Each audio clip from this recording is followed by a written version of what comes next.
Chapitre 8. Retrouvailles. Mona se tient toujours vers la porte. Elle s'y appuie et reste là à contempler son amoureux. Ne pas le brusquer. Lui laisser le temps nécessaire. Le temps de se remettre dans sa maison, dans son univers. Valentin a l'air heureux de se retrouver dans sa chambre. Il regarde la photo où ils sont tous les deux. C'était pour son anniversaire. Socrate tenait l'appareil. Tu m'as manqué, tu sais.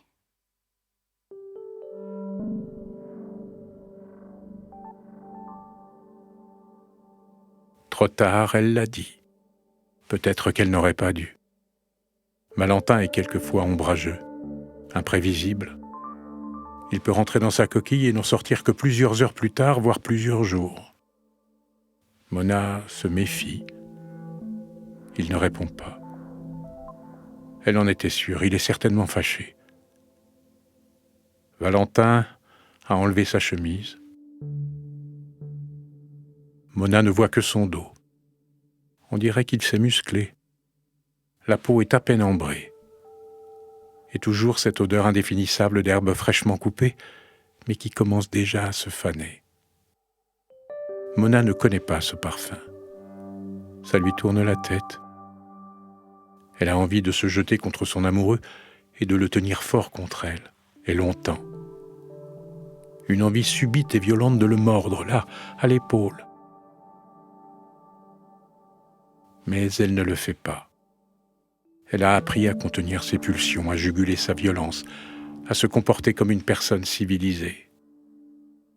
Ça lui demande un effort, mais elle le fait. Et après, elle en est fière. Valentin ouvre la fenêtre, inspire longuement.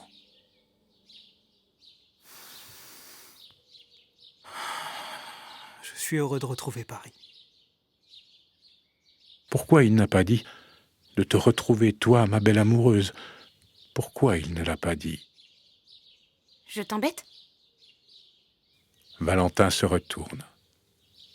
Elle aime son regard doux. Tu ne vas pas me faire une scène. Tu es contente de me voir, oui ou non? Si elle est contente. Elle se jette sur lui et l'embrasse comme si c'était la première fois. Non, pas la première, la deuxième. La première, on n'ose pas, on est intimidé.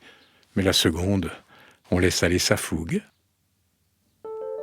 Il sent encore meilleur de près que de loin. Elle aime son corps ferme. Elle le connaît par cœur. Elle sent les muscles de ses cuisses. Elle pose ses mains sur son dos. C'est doux et chaud. Elle ferme les yeux. Elle se laisse envahir par le parfum étrange et inconnu de son amoureux. Elle pourrait rester comme ça des heures, dans l'odeur enivrante du jeune homme. Ils sont assis sur le lit. Il semble lointain. Qu'est-ce que t'as fait pendant tout ce temps ? J'ai marché. C'est tout. C'est tout et c'est beaucoup. Qui ne connaît pas la forêt équatoriale ne peut pas comprendre. C'est comme la fin du monde.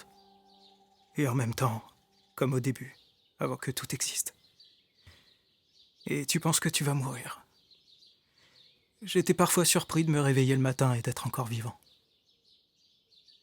Valentin pourrait lui raconter pendant des heures. Elle l'écouterait, pareil, pendant des heures, comme une symphonie. Elle entend les mots, c'est comme une musique. Sa voix est apaisante. Quand il est là, tout près, rien ne peut lui arriver de mal. Elle est protégée. Elle est hors d'atteinte. Finalement, tu ne l'as pas vu, ton père ? Un jour, j'ai vu un homme de loin qui lui ressemblait. Quand je l'ai appelé, il a eu peur et s'est sauvé. Je sais qu'il est là-bas, quelque part, et qu'il m'attend. Je veux le voir, au moins une fois, une seule fois. Voir sa tête, ses cheveux, ses yeux, savoir s'il y a des feuilles comme dans les miens. Je veux l'entendre dire « Fiston, je te demande pardon ». Juste ça. « Fiston, je te demande pardon ». Et toi ? Tu lui diras quoi ? 20 ans sans moi, tu n'étais vraiment pas curieux.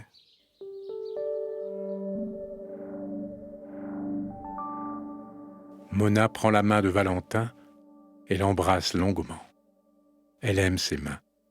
Elles sont belles, larges, généreuses. Valentin, marie-moi. On dit « épouse-moi ». C'est pareil. Marie-moi quand même. Pourquoi tu veux t'en aller tout le temps? Tu n'es pas bien au creux de moi? Tu dis que ça sent la mangue. Il y a quelque chose qui m'appelle là-bas. Quelque chose que je ne comprends pas. Tu m'emmèneras, dis. Pas tout de suite. Pas tout de suite.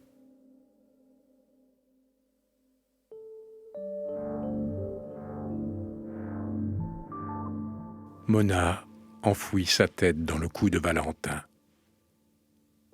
Elle pleure en silence.